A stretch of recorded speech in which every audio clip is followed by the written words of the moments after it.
Hey everybody, today I'm talking about Bumuntu. Now Bumuntu is an abstract set collection style game, plays 2 to 5 players and takes about 30 minutes to play. Now the game takes place on this 8x8 grid, and each of those grid squares contains a tile. And those tiles have different animals on them. Now the importance of the animal is for 2 reasons. Number one, the kind of end game criteria or scoring is based on the majorities of certain animals you have. So say I had the most lions, I would score X amount of points, and my opponent or the second place would score slightly less than that.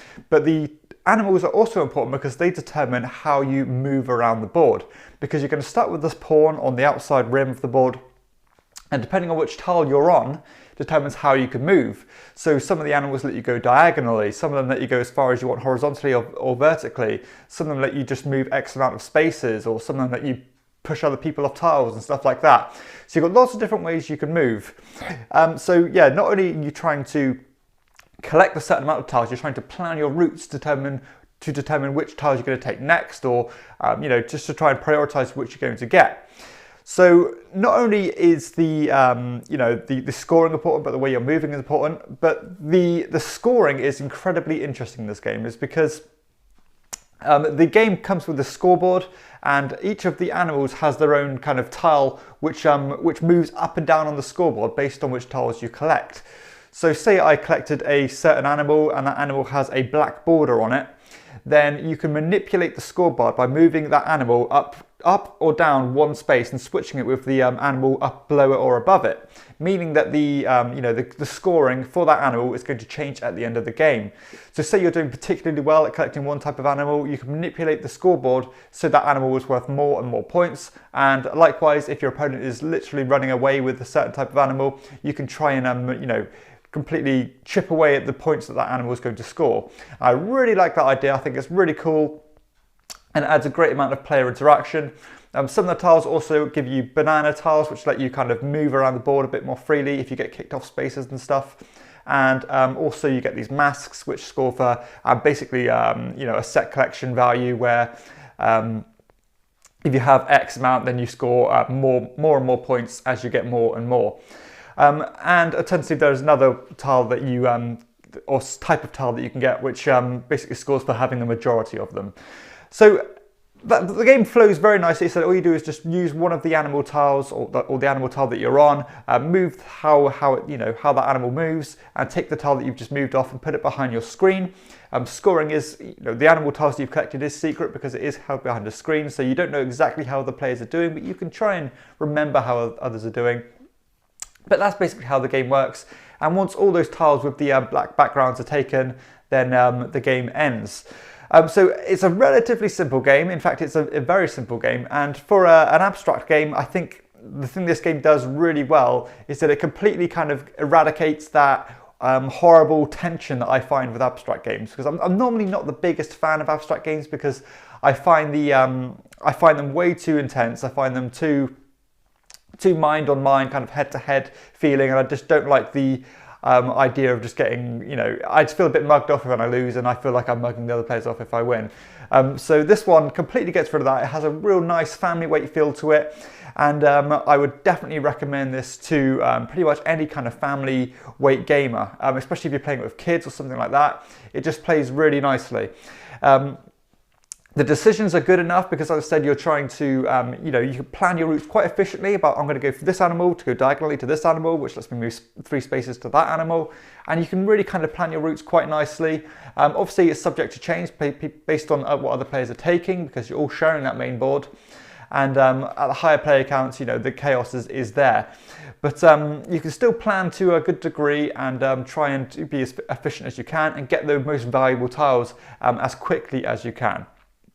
The balance of the game is great as well, because not only is there an equal amount of tiles, it's easy to learn for all players. I think everyone's going to be on kind of equal footing, and you're not going to get an advantage by playing this more and more.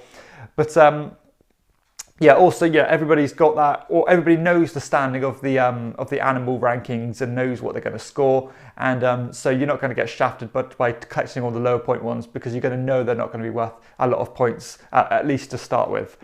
The uptime of the game is really good because, as I said, you can plan your routes quite efficiently, and plan your move ahead of time, and just go there quickly, pick up your tile, and you're done. And the time investment as well, in terms of being a 30-minute game, that is just absolutely the sweet spot for this one. Doesn't outstay its welcome whatsoever, and it just plays in a nice amount of time because those tiles do get gobbled up pretty quickly. Replayability wise, it's decent, as I said, because you can have a different setup each time you play. The animals are going to be worth different things, but also I think there's 10 different types of animals, and only 8 animals are used for each game, so you've got that bit different variability there, and you're always not going to have the exact same setup, which is nice. As I said, with player interaction, good because of the manipulation of the scoreboard, the race to get the certain tiles.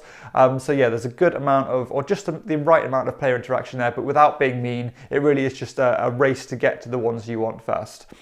Aesthetically, this game is absolutely lovely to look at. I love the graphic design. It has this kind of abstract, like flat animal drawings that are really cool looking. Really colourful, and the components are excellent as well. Not only all the cardboard stock and stuff like that, but each of those animal tiles are these nice, thick, clunky and chunky acrylic tiles with the screen printed animals on them. It's absolutely lovely to look at. It has a nice feel, very tactile, and it almost has that kind of Azul style quality to it. Yeah, really nice production there. Theme, I said, abstract it is an abstract game, but I like the way that all the animals move in different ways. Some of them have slight thematic ties, which is a nice touch. And setup and teardown time as well is no big issue, because all you're really doing is jumbling up those the tiles and putting them on the grid, which is a little bugbear at first, but completely proportionate. So yeah, overall, I think this game is a really pleasant game. I do really like it. As I said, I'm not really a big fan of abstract games, and I'm not even really a big fan of WizKid games, to be honest. But this one, coming out of the blue for me, it's really good. The decisions are there, but it's still not overwhelming. It has a nice amount of player interaction. The dynamic kind of scoring board is what really does take this kind of to the next level for me. It's just a really cool touch, and it just adds a nice, something a bit unique about it. But yeah, if I was to make another family weight game kind of top 10, this one would definitely be on there. And if you watch my top 10 games of 2019, this one did squeeze on that list as well. That's how much I did like it. It's a really pleasant game, and one that I'd recommend to any family. And yeah, it's still got good decisions on it, because all the information is completely it's there. It's a perfect information game. You can work out who's doing what, but the added touch of the tiles you've collected being behind screens, so you don't quite know how you're doing, and also the movable scoreboard again is great. So yeah, this definitely gets a recommendation from me. I'd give this a good 7.5 out of 10, which is a very good rating from me. So yeah, go check it out if you like your family weight games, if you like your abstracts, but again, you don't want that head-to-head tension, because this one does play up to 5 players too, which is also a really nice scalability factor. So that concludes this review of Bumuntu. I hope you've enjoyed it. If you have, please hit like and subscribe to my channel, and check out my other videos too. For everyone else, I'll see you next time on Chairman of the Board.